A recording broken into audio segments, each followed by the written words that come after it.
നമസ്കാരം. നാട്ടുവർത്തമാനത്തിലേക്ക് സ്വാഗതം. ആദ്യം പ്രധാന തലക്കെട്ടുകൾ.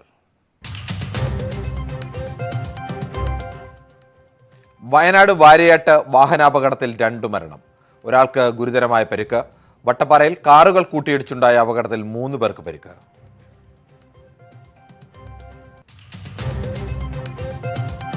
പത്തനംതിട്ട കുന്നന്താനത്ത് +2 വിദ്യാർത്ഥികളെ കുത്തിപ്പരിക്കേൽപ്പിച്ചു. ആക്രമിച്ച BSNL ജീവനക്കാരനായി തെരച്ചിൽ. തർക്കം ബൈക്കിൽ ചാരി നിന്നതിനെ ചൊല്ലി.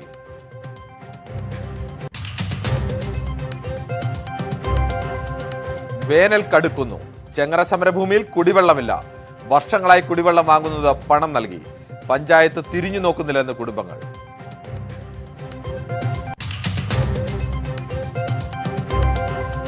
നാദാപുരത്ത് സ്വകാര്യ ബസ്സിൽ വിദ്യാർത്ഥിനിയെ ശല്യം ചെയ്തയാൾ അറസ്റ്റിൽ. പിടിയിലായത് പേരോട് സ്വദേശി.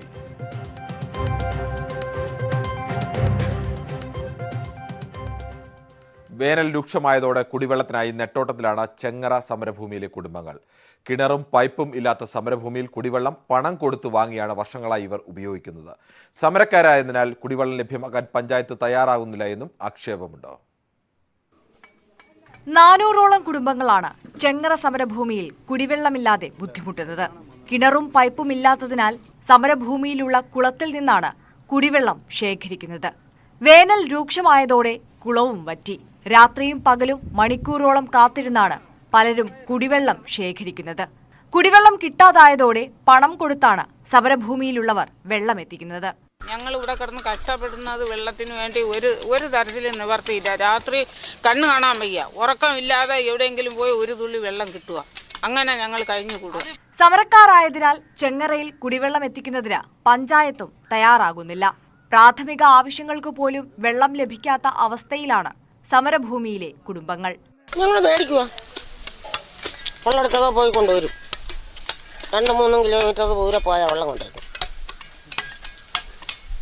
ഉറക്കവെള്ളത്തും ഒക്കെ ഇരുന്ന് പോയി വെള്ളം കൊണ്ടുവരുന്നത്. വർഷങ്ങളായി വൈദ്യുതിയും കുടിവെള്ളവുമില്ലാതെ ദുരിതത്തിൽ കഴിയുന്ന കുടുംബങ്ങൾക്ക് സർക്കാർ സഹായങ്ങൾ ഒന്നും ലഭിച്ചിട്ടില്ല. ന്യൂസ് 18 പത്തനംതിട്ട. വേനൽ കടുത്തോടെ കൃഷി നശിക്കുന്നതിന്റെ പ്രയാസത്തിലാണ് തിരുവനന്തപുരം വിഴിഞ്ഞം വെണ്ണിയൂരിലെ കർഷകർ. 100 ഏക്കറിലെ കൃഷിയാണ് ഇങ്ങനെ കരിഞ്ഞുണങ്ങുന്നത്. ചൂട് കൂടിയതോടെ നാട് കുടിവെള്ളത്തിനായി നെട്ടോട്ടമോടുകയാണ്. കാർഷിക മേഖലയിലും സ്ഥിതി വ്യത്യസ്തമല്ല. നീർച്ചാലുകൾ വറ്റിവരേണ്ടതോടെ കൃഷിക്ക് വെള്ളം കിട്ടാത്ത അവസ്ഥയാണ്. പാട്ടത്തിനും കാർഷിക ലോണുമെടുത്ത് കൃഷിക്കിറങ്ങിയ കർഷകർ വലിയ പ്രയാസത്തിലാണ്. വിഷുവിപണി ലക്ഷ്യമാക്കി നട്ട വാഴകൾ പലതും കരിഞ്ഞു. നീർച്ചാലിൽ ഒഴുകിവരുന്ന വെള്ളം ഏതാനും കർഷകർ തടമെടുത്ത് സംരക്ഷിക്കുന്നതോടെ മറ്റ് കൃഷിസ്ഥലങ്ങളിൽ വെള്ളമെത്തുന്നില്ല. വിഴിഞ്ഞം വെണ്ണിയൂരിലെ 100 ഏക്കറോളം പ്രദേശത്ത് കൃഷി ഉണങ്ങി തുടങ്ങി. കനാൽ വെള്ളമാണ് ഈ വേനൽക്കാലത്ത് ആശ്രയിക്കുന്നത്. അതിപ്പോൾ അവർ കാലങ്ങളായി തുറക്കുന്നില്ല. ബാക്കിയുള്ള നീർച്ചാലും കൂടെ അടച്ചു വെച്ചിരിക്കുകയാണ്. മിക്കവരും മണ്ണിട്ട് നിർത്തുന്നു, ആരും തിരിഞ്ഞു നോക്കുന്നില്ല. വില്ലേജ് ഓഫീസിലെല്ലാം അവർ വസ്തു തരം മാറ്റി എടുക്കാനായിട്ട് കൃഷി ചെയ്യാതെ തരിശിട്ട് അങ്ങനെ എടുക്കുന്ന ആൾക്കാരുണ്ട്. ഈ പണ്ട് തൊട്ടുള്ള ഉറവുകളെല്ലാം മൂടി നിർത്തപ്പെട്ടു കഴിഞ്ഞു. നെയ്യാർ ഡാമിൽ നിന്നും തുറന്നുവിടുന്ന ജലം കനാലിലൂടെ എത്താത്തതാണ് ഈ പ്രദേശങ്ങളിൽ ജലക്ഷാമം രൂക്ഷമാകാൻ കാരണമെന്ന് നാട്ടുകാർ പറയുന്നു. അതേസമയം തൊട്ടടുത്ത പഞ്ചായത്തായ കല്ലിയൂർ വരെ കനാലിൽ യഥേഷ്ടം വെള്ളം കിട്ടുന്നുണ്ടെന്നും വെങ്ങാനൂരിലേക്ക് എത്തുന്നില്ലെന്നുമാണ് മറ്റൊരു പരാതി. കുടിവെള്ളം പമ്പ് ചെയ്യുന്ന പമ്പ് ഹൌസിലും ജലനിരപ്പ് താഴ്ന്നതിനെ തുടർന്ന് പമ്പിംഗ് സമയവും കുറച്ചു. ഇതോടെ വെങ്ങാനൂർ പഞ്ചായത്തിന്റെ വിവിധ സ്ഥലങ്ങളിൽ കുടിവെള്ളക്ഷാമം രൂക്ഷമാണ്. വെണ്ണിയൂർ കാട്ടുകുളത്തിന് സമീപത്തെ 100 ഏക്കറോളം വരുന്ന കൃഷിസ്ഥലത്ത് 200-ലധികം കർഷകരാണുള്ളത്. പഞ്ചായത്തിന്റെ മറ്റ് സ്ഥലങ്ങളിലെ സ്ഥിതിയും വ്യത്യസ്തമല്ല. വെള്ളമില്ലാത്തതിനാൽ പല വയലുകളും തരിശായി കിടക്കുകയാണ്. കുലച്ച ഏത്തവാഴകൾക്ക് വെള്ളം കിട്ടാതെ തട നശിച്ച് ഒടിഞ്ഞു പോകുകയാണ്. പയറുകൾ വാടിക്കൊഴിഞ്ഞു, ചീരകളും മുരടിച്ചു. ജലക്ഷാമം മൂലം കർഷകർ ഇറക്കിയിട്ട വളം വിതരാനാകാതെ കൂട്ടിയിട്ടിരിക്കുകയാണ്. അധികൃതർ ഇടപെട്ട് പ്രശ്നത്തിന് ശാശ്വത പരിഹാരം കാണണമെന്നാണ് കർഷകരുടെ ആവശ്യം. ന്യൂസ് 18 വിഴിഞ്ഞം. കോഴിക്കോട് കുറ്റ്യാടി ജലസേചന പദ്ധതിയുടെ മരുതോങ്കരയിലെ തകർന്ന ഭാഗം പുനർനിർമ്മിച്ചു. 80 ലക്ഷം രൂപ ചെലവിട്ടാണ് വരതുകര മെയിൽ കനാലിലെ മുണ്ടുകുറ്റിയുടെ തകർന്ന ഭാഗം പുനഃസ്ഥാപിച്ചത്. വലിയ നാശനഷ്ടമുണ്ടാക്കിയ കനാൽ തകർച്ചയ്ക്ക് ശേഷം പുനർനിർമ്മിച്ചത് നാട്ടുകാർക്ക് വലിയ ആശ്വാസമാണ്.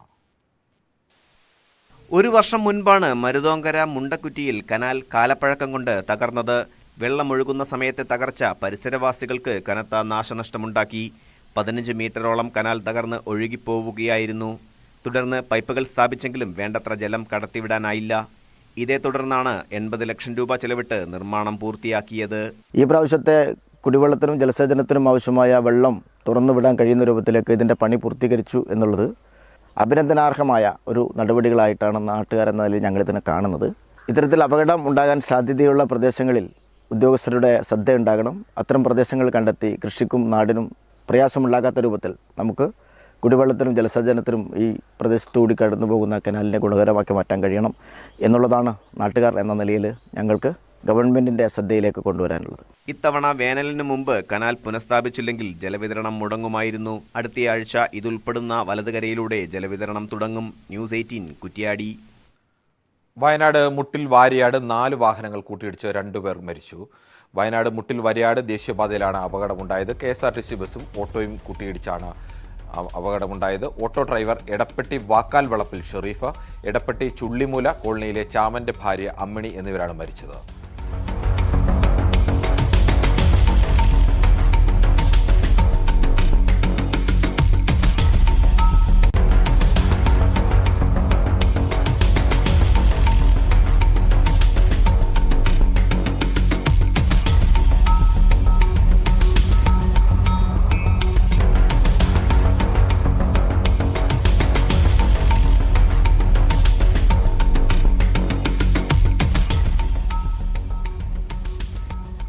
ഗുരുതരമായി പരിക്കേറ്റ പുള്ളിമുല കോളനിയിലെ ശാരദയെ കോഴിക്കോട് മെഡിക്കൽ കോളേജിൽ പ്രവേശിപ്പിച്ചു. അപകടത്തിൽ പരിക്കേറ്റ മറ്റു 2 പേരെ കൈനാട്ടി ആശുപത്രിയിൽ പ്രവേശിപ്പിച്ചു.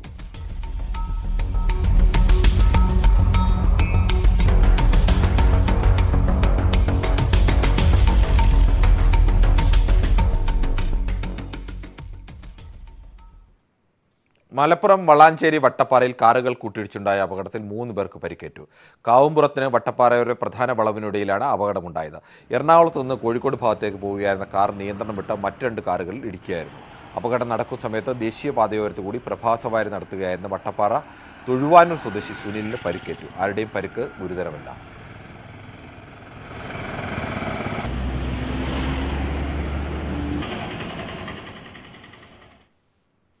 ഇന്നു മുതൽ മറ്റന്നാൾ വരെ ട്രെയിൻ ഗതാഗതത്തിൽ നിയന്ത്രണമുണ്ടാകും.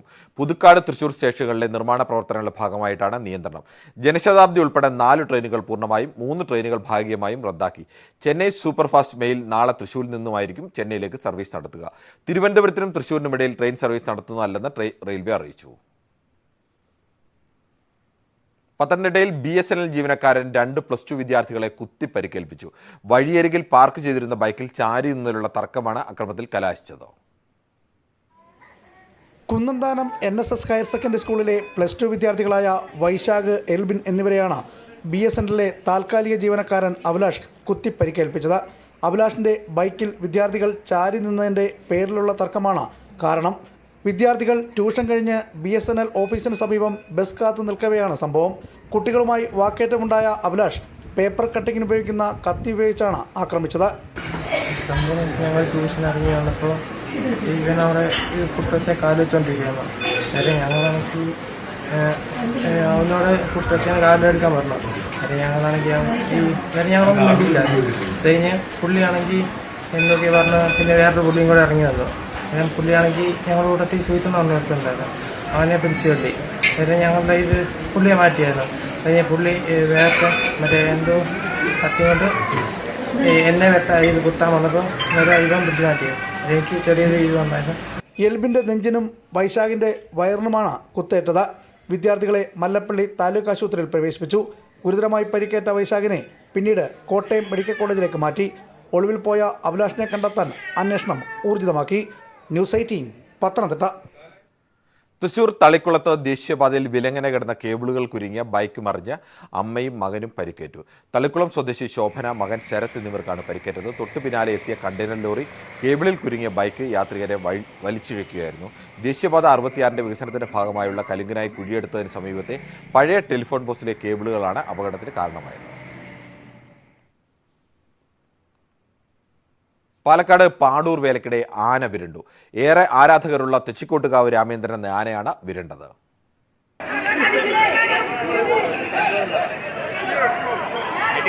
മറ്റവിടെ ആന അടഞ്ഞൂടാ. ഇന്നലെ രാത്രി 8 മണിയോടെയാണ് തെച്ചിക്കോട്ടുകാവ് രാമചന്ദ്രൻ വിരണ്ടത്. എഴുന്നള്ളത്ത് കഴിഞ്ഞ ആനകളെ പന്തലിലേക്ക് കൊണ്ടുപോകുന്നതിനിടെയാണ് സംഭവം. പിന്നിലുണ്ടായിരുന്ന കരുവന്തല ഗണപതി എന്ന ആന പ്രകോപിതനായി ചിഹ്നം വിളിച്ചതോടെയാണ് തെച്ചിക്കോട്ടുകാവ് രാമചന്ദ്രൻ വിരണ്ടതെന്ന് ചടങ്ങിനെത്തിയവർ പറഞ്ഞു.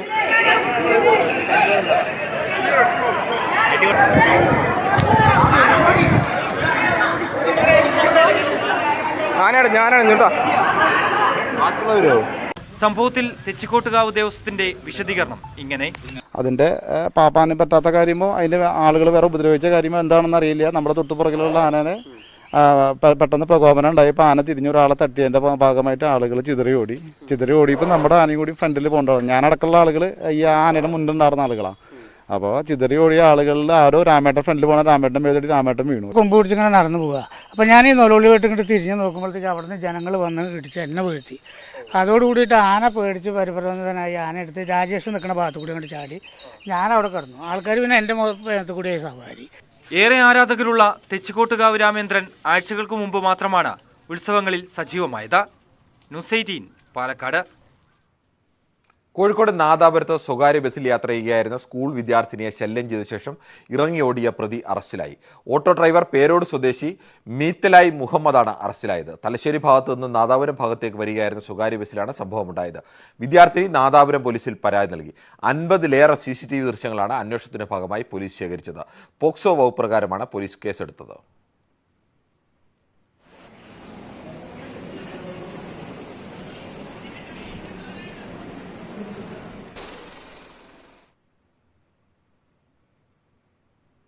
വടകരയിൽ സ്കൂൾ പരിസരത്ത് തീ പടർന്നത് പരിഭ്രാന്തി പരത്തി. ബസ് സ്റ്റാൻഡ് പരിസരത്തെ BEM ഹൈസ്കൂൾ കോമ്പൗണ്ടിലാണ് 4 മണിയോടെ തീപിടുത്തമുണ്ടായത്. കൂട്ടിയിട്ട മാലിന്യ കൂമ്പാരത്തിൽ നിന്നാണ് തീ ഉയർന്നത്.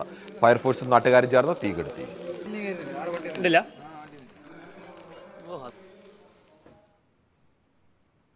തിരുവനന്തപുരം കടക്കാവൂർ ഗ്രാമപഞ്ചായത്ത് 12ാം വാർഡ് ഉപതെരഞ്ഞെടുപ്പിൽ വാശിയേറിയ പോരാട്ടത്തിനൊരുങ്ങുകയാണ് സ്ഥാനാർത്ഥികൾ. തെരഞ്ഞെടുപ്പ് പ്രചരണം ചൂടുപിടിച്ചോടെ എല്ലാവരും വിജയപ്രതീക്ഷയിലുമാണ്. CPM സ്ഥാനാർത്ഥി ബീന രാജീവ്, കോൺഗ്രസിനായി സ്ഥാനാർത്ഥിയായി സുനിത തങ്കച്ചി, BJPക്കായി മഞ്ജു MP, സ്വതന്ത്ര സ്ഥാനാർത്ഥിയായി സുനിത എന്നിവരാണ് മത്സരരംഗത്തുള്ളത്. കോൺഗ്രസ് സ്ഥാനാർത്ഥിയായി വിജയിച്ച ബീന രാജീവ് പാർട്ടിക്കുള്ളിലെ പ്രശ്നങ്ങളെ തുടർന്ന് രാജിവെച്ചതോടെയാണ് നിലയ്ക്കാമുക്ക് വാർഡിൽ ഉപതെരഞ്ഞെടുപ്പിന് കളമൊരുങ്ങിയത്. കോൺഗ്രസിൽ നിന്നും രാജിവെച്ച ബീന രാജീവ് തുടർന്ന് CPMൽ ചേരുകയും വീണ്ടും മത്സരരംഗത്ത് എത്തുകയുമായിരുന്നു. ഈ മാസം 28-നാണ് കടക്കാവൂർ ഗ്രാമപഞ്ചായത്ത് 12ാം വാർഡായ നിലയ്ക്കാമുക്ക് വാർഡിലെ ഉപതെരഞ്ഞെടുപ്പ്. പ്രചാരണം കൊഴുപ്പിക്കാൻ 3 പാർട്ടിയുടെയും നേതാക്കൾ വാർഡ് സന്ദർശിക്കുന്നുണ്ട്. കോൺഗ്രസ് തങ്ങളുടെ സിറ്റിംഗ് വാർഡ് നിലനിർത്താൻ കിണഞ്ഞ് പരിശ്രമിക്കുമ്പോൾ കോൺഗ്രസ് വിട്ടുവന്ന ബീന രാജീവിനെ മുൻനിർത്തി വാർഡ് തിരിച്ചുപിടിക്കാനുള്ള ശ്രമത്തിലാണ് CPM. ഇതിനായി പാർട്ടിയുടെ മുഴുവൻ പോഷക സംഘടനകളെയും വർഗ ബഹുജന സംഘടനകളെയും ഇറക്കിയുള്ള കാടടച്ച പ്രചരണമാണ് CPM നടത്തുന്നത്. CPM ഭരിക്കുന്ന പഞ്ചായത്തിൽ കോൺഗ്രസിന് 5 സീറ്റുകളാണ് ഉണ്ടായിരുന്നത്. ബീന രാജീവ് രാജിവെച്ചതോടെ അത് 4ആയി ചുരുങ്ങി. CPM 8, BJP 3 എന്നിങ്ങനെയാണ് കക്ഷിനില. തെരഞ്ഞെടുപ്പ് ഫലം നിർണായകമാകില്ല എങ്കിലും ഇടത് വലത് മുന്നണികൾ അഭിമാന പ്രശ്നമായാണ് മത്സരത്തെ കാണുന്നത്. ന്യൂസ് 18 കടക്കാവൂർ. പുനലൂർ നഗരസഭയുടെയും കൃഷിഭവന്റെയും ആഭിമുഖ്യത്തിൽ തെരഞ്ഞെടുത്ത കർഷകർക്ക് കൂൺ കൃഷി പരിശീലന പരിപാടി സംഘടിപ്പിച്ചു. നഗരസഭാ പരിധിയിൽ കൂൺ കൃഷി പ്രോത്സാഹിപ്പിക്കുകയും വ്യാവസായിക അടിസ്ഥാനത്തിൽ ഉൽപ്പാദിപ്പിക്കുകയുമാണ് പദ്ധതി കൊണ്ട് ലക്ഷ്യമിടുന്നത്. 2022-23 ജനകീയാസൂത്രണ പദ്ധതിയിൽ ഉൾപ്പെടുത്തിയാണ് നഗരസഭയുടെ നേതൃത്വത്തിൽ കൂൺ കൃഷി പരിശീലന പരിപാടി സംഘടിപ്പിച്ചത്. നഗരസഭയിലെ 35 വാർഡുകളിൽ നിന്ന് തിരഞ്ഞെടുക്കപ്പെട്ട കർഷകർ പങ്കെടുത്തു. കലയനാട് ഗ്രേസിംഗ് ബ്ലോക്ക് നഗരസഭ ഓഡിറ്റോറിയത്തിൽ നടത്തിയ പരിശീലന പരിപാടി നഗരസഭാ ചെയർപേഴ്സൺ B. സുജാത ഉദ്ഘാടനം ചെയ്തു. മനുഷ്യ വിഭവശേഷിയും അവരുടെ വിദ്യാഭ്യാസവും അവരുടെ സ്കില്ലും പ്രയോജനപ്പെടുത്തിയാൽ ഇന്ത്യ മഹാരാജ്യത്തിന് ഏറ്റവും കൂടുതൽ സംഭാവന ചെയ്യാൻ കഴിയുന്ന ഒരു സമൂഹമാണ് കേരള ജനത എന്നുള്ള കാര്യത്തിൽ തർക്കമില്ല. പരിശീലനം പൂർത്തിയാക്കുന്ന കർഷകർക്ക് സംരംഭം തുടങ്ങുന്നതിനുള്ള സഹായങ്ങളും നൽകും. 200 ബെഡുള്ള ഒരു യൂണിറ്റ് തുടങ്ങുന്നതിന് 24,000 രൂപ സബ്സിഡി നൽകുമെന്നും കൃഷി ഓഫീസർ അറിയിച്ചു. ഈ പദ്ധതി പ്രകാരം തിരഞ്ഞെടുക്കപ്പെട്ട കർഷകർക്ക്, ഈ മുനിസിപ്പൽ പ്രദേശത്തെ കർഷകർക്ക് കൂൺ കൃഷിയിൽ പരിശീലനവും അവർക്ക് ഒരു സംരംഭം തുടങ്ങുന്നതിനുള്ള സാമ്പത്തിക സഹായം നൽകുന്ന പ്രോജക്റ്റാണ്. ഏകദിന പരിശീലന പരിപാടിയിൽ പങ്കെടുത്ത എല്ലാ കർഷകർക്കും സാമ്പത്തിക സഹായം ലഭ്യമാകും. വാർഡ് കൗൺസിലർ സതേഷ് അധ്യക്ഷത വഹിച്ചു. പ്രദീപ് കുളക്കടയാണ് ക്ലാസിന് നേതൃത്വം നൽകിയത്. ന്യൂസ് 18 പുനലൂർ. ചെറിയ ഇടവേളയിലേക്ക്. തിരുവനന്തപുരം നെടുമങ്ങാട് ജില്ലാ ആശുപത്രിയിൽ കിടപ്പ് രോഗികളോട് ക്രൂരത. ഫാനുകൾ പ്രവർത്തനരഹിതമായ സർജറി വാർഡിലേക്ക് വീട്ടിൽ നിന്ന് ഫാൻ എത്തിച്ച രോഗിയോട് അധിക ചാർജ് ഈടാക്കി അധികൃതർ. ഫാൻ പ്രവർത്തിച്ചതിന് 50 രൂപ വീതമാണ് ഈടാക്കിയത്. പുറത്തുനിന്ന് കൊണ്ടുവരുന്ന ഇലക്ട്രിക്കൽ ഉപകരണങ്ങൾ പ്രവർത്തിച്ചതിന് ഹോസ്പിറ്റൽ ഡെവലപ്മെന്റ് കമ്മിറ്റി ചാർജ് ഈടാക്കാറുണ്ട്. കൂടുതൽ വിവരങ്ങളുമായി അരുൺ മോഹനാണ് ചേരുന്നത്.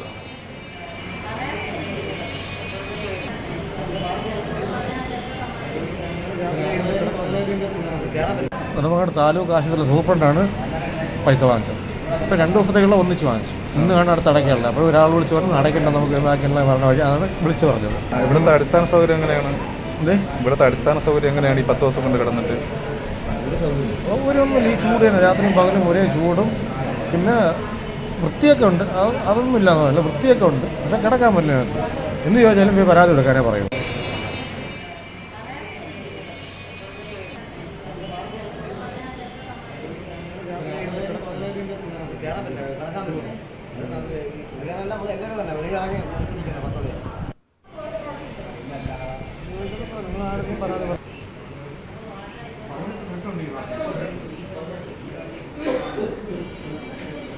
കൂടുതൽ വിവരങ്ങളുമായി അരുൺ മോഹനാണ് ചേരുന്നത്. അരുൺ, എന്താണ് സംഭവം?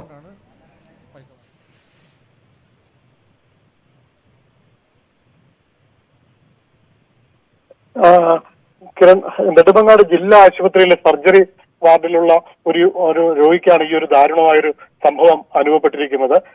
അദ്ദേഹത്തിന്റെ സർജറിയുമായി ബന്ധപ്പെട്ട് ആശുപത്രിയിൽ എത്തിയതായിരുന്നു. തുടർന്ന് ഈ പ്രദീപ് എന്ന് പറയുന്ന വെള്ളനാട് സ്വദേശിയാണ് ഈ ഒരു അവസ്ഥ നേരിടേണ്ടി വന്നത്. കാരണം ഇദ്ദേഹം അവിടെ എത്തിയ സമയത്ത് ഈ വാർഡിൽ ഫാനില്ലായിരുന്നു. ഫാനില്ലാത്ത കാരണമായിരുന്നു അദ്ദേഹം ഈ പറയുന്നത് പോലെ വീട്ടിൽ നിന്നൊരു ഫാന് വീട്ടിൽ എത്തിച്ച് തന്റെ ആശുപത്രി കിടക്കയിൽ വച്ചിരുന്നത്. ഇതിൽ പ്രകോപിതരായ ജീവനക്കാരാണ് ഈ പറയുന്ന 100 രൂപ 2 ദിവസത്തേക്കുള്ള ചാർജ് ആയി ഈടാക്കുകയും അവർക്ക് ഈ പറയുന്ന കറണ്ട് ചാർജായി ഈടാക്കുകയും ചെയ്തത്. കിരൺ, ഈ സാധാരണഗതിയിൽ ചില എല്ലാ ആശുപത്രികളിലും പൊതുസ്ഥാപനങ്ങളും ഒക്കെ ഈ മറ്റേ ഹീറ്ററൊക്കെ കൊണ്ടുവന്ന് പ്രവർത്തിക്കരുത് എന്നൊക്കെ പറയാറുണ്ട്. അതൊക്കെ ഒരു ന്യായമുണ്ട് താനും. പക്ഷേ ഇത് രോഗി കിടക്കുമ്പോൾ അയാൾക്ക് കാറ്റ് കിട്ടുന്നില്ല, വിയർത്തൊലിച്ച് കിടക്കേണ്ടി വരുമ്പോൾ ഒരു ഫാൻ കൊണ്ടുവച്ചതിൻ്റെ പേരിൽ ഇങ്ങനെ പണം ഈടാക്കുക എന്നൊക്കെ പറഞ്ഞാൽ ഇങ്ങനെയാണോ അവിടുത്തെ പതിവ്? ഇത് കേട്ടുകേൾവി പോലും ഇല്ലാത്തൊരു സംഭവമായിരുന്നു കിരൺ, നമുക്ക് മനസ്സിലാക്കാം. കാരണം ആ വാർഡിന് ഈ പറയുന്നത് പോലെ ഫാനുകൾ പലതും വർക്കായിരുന്നില്ല. ഈ പറയുന്ന ഇയാൾ കിടക്കുന്ന ജനൽ കിടക്കയുടെ, പ്രത്യേകിച്ച് ഇപ്പോൾ നമുക്കറിയാം വേനൽക്കാലം അതിശക്തമായിക്കൊണ്ടിരിക്കുന്ന ഒരു സാഹചര്യമാണ്. നമ്മൾ തന്നെ പല മുന്നറിയിപ്പുകളും പൊതുജനങ്ങൾക്ക് കൊടുക്കുന്നു വേനൽ ചൂടിനെ കുറിച്ച്. ഈ സാഹചര്യത്തിലാണ് തന്റെ ജീവനും സംരക്ഷിക്കുന്നതിലേക്ക് വേണ്ടി ഈ യുവാവ് വീട്ടിൽ നിന്ന് താൽക്കാലികമായ ഒരു ഫാൻ, അതും കിടക്കയുടെ സമീപത്തായി ആർക്കും ഉപദ്രവമില്ലാത്ത രീതിയിൽ ചെയ്തത്. ഇതിന് ചെയ്തത് തീർച്ചയായും ഒരു ന്യായമല്ല എന്നുള്ള, അതായത് ഈ യുവാവിനോട് ചെയ്ത നിലപാട് ന്യായമല്ല എന്നുള്ള നിലപാടുമായി ചില സംഘടനകളും നാട്ടുകാരും ഒക്കെ രംഗത്ത്. അരുൺ മോഹനാണ് വിവരങ്ങൾ നൽകിയത്. ഒരു ഫുട്ബോൾ ആരാധകനെ പരിചയപ്പെടാം. വയനാട് റിപ്പണിലെ അൻഷിഫ് എന്ന 13-കാരൻ തന്റെ രോഗാവസ്ഥയെ മറികടക്കുന്നത് ഫുട്ബോളിനോടുള്ള അടങ്ങാത്ത പ്രണയം കൊണ്ടാണ്. 26-ന് കൊച്ചിയിൽ നടക്കുന്ന കളി കാണാനും സെറിബ്രൽ പാൾസി ബാധിച്ച അൻഷിഫ് എത്താവും.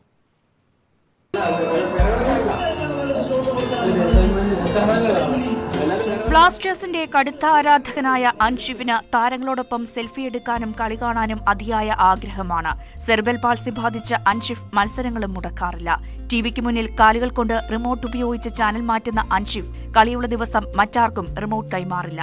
ബ്ലാസ്റ്റേഴ്സിന്റെ താരങ്ങളെ നേരിൽ കാണണമെന്ന അൻഷിഫിന്റെ ആഗ്രഹം പ്രദേശവാസിയായ അഷ്റഫ് അലി സമൂഹമാധ്യമത്തിൽ പോസ്റ്റ് ചെയ്തതോടെയാണ് കേരള ബ്ലാസ്റ്റേഴ്സിന്റെ ആരാധക കൂട്ടായ്മയായ മഞ്ഞപ്പട വിവരമറിഞ്ഞത്. കളി കാണാൻ ഭയങ്കര ആഗ്രഹമാണ്. ഈ ഒരു ഭിന്നശേഷിയുള്ള അവസ്ഥയിൽ വേറെ ഒന്നുമില്ലല്ലോ, സ്കൂളിലൊന്നും പോകുന്നില്ല. അപ്പോൾ ഫുൾ ടൈം ഒരു കളിയും ഗെയിമുകളൊക്കെയാണ് അവൻ്റെ കാര്യങ്ങൾ. അപ്പോൾ ബ്ലാസ്റ്റേഴ്സിനെ ഭയങ്കര ഇഷ്ടമാണ്. ബ്ലാസ്റ്റേഴ്സിൻ്റെ കളി കാണാനൊക്കെ ഭയങ്കര ഇഷ്ടമാണ്. അപ്പോൾ ഈ കളിയുള്ള ദിവസങ്ങളിൽ രാവിലെ തന്നെ ജേഴ്സിയൊക്കെ ഇട്ട് അതിനുവേണ്ടി ഒരുങ്ങി നിൽക്കും. അപ്പോൾ അവൻ്റെ ടീച്ചറുണ്ട്, ടീച്ചറാണ് ഇത് ശരിക്കും തിരിച്ചറിയണത്. ഇവനിങ്ങനെ ഒരു കഴിവുണ്ട്, ആഗ്രഹമുണ്ട് എന്നൊക്കെ. അപ്പോൾ ടീച്ചറാണ് ഇപ്പോൾ ഇത് ഒന്ന് പുറത്തേക്ക് എത്തിച്ചത്. കഴിഞ്ഞ ദിവസം അൻഷിഫിന്റെ വീട്ടിൽ നേരിട്ടെത്തിയ മഞ്ഞപ്പട സന്തോഷ വാർത്തയ്ക്കൊപ്പം ക്ലബിന്റെ ടീഷർട്ടും സ്കാർഫും അൻഷിഫിന് സമ്മാനിച്ചു. കേരള ബ്ലാസ്റ്റേഴ്സിന്റെ എല്ലാ കളികളും മുടങ്ങാതെ കാണുന്ന അൻഷിഫ് കളിയുള്ള ദിവസം രാവിലെ മുതൽ തന്നെ ജേഴ്സി ധരിച്ച് നിൽക്കും. മഞ്ഞപ്പട എന്ന് പറയുന്ന ബ്ലാസ്റ്റേഴ്സിൻ്റെ ആരാധക ഗ്രൂപ്പിൻ്റെ ആളുകൾ അവർ ഞങ്ങളായിട്ട് കോൺടാക്ട് ചെയ്യുകയും ആ കുട്ടിയുടെ വീട്ടിൽ പോയി കുട്ടിയായിട്ട് ആശയവിനിമയം നടത്തുകയും അങ്ങനെ ആ കുട്ടിയെ കളി കാണാനുള്ള കൊണ്ടുപോകാമെന്ന് അവർ ഏൽക്കുകയും അതിനുവേണ്ട സൗകര്യങ്ങളൊക്കെ ചെയ്തിട്ടുണ്ട്. വാർത്ത കേട്ടപ്പോൾ അൻഷിഫിന്റെ സന്തോഷം പറഞ്ഞറിയിക്കാൻ കഴിയാത്തതായിരുന്നുവെന്ന് കുടുംബം പറയുന്നു. 26-ന് ഹൈദരാബാദിനെതിരെയുള്ള കളി കാണാൻ കുടുംബത്തോടൊപ്പം കൊച്ചിയിൽ അൻഷിഫും ഉണ്ടാകും. മഞ്ഞക്കടലിൽ ഒരുവനാകാനും പ്രിയപ്പെട്ട താരങ്ങളെ നേരിൽ കാണാനും. ന്യൂസ് 18 വയനാട്. തലസ്ഥാനത്ത് സ്കൂൾ വെതർ സ്റ്റേഷനുകൾ പ്രവർത്തന സജ്ജം. പൊതുവിദ്യാഭ്യാസ വകുപ്പ് സമഗ്ര ശിക്ഷ കേരളം വഴി നടപ്പാക്കുന്ന പദ്ധതിയാണ് സ്കൂൾ വെതർ സ്റ്റേഷനുകൾ. തിരുവനന്തപുരം SMV സ്കൂളിലെ വെതർ സ്റ്റേഷൻ കാണാം.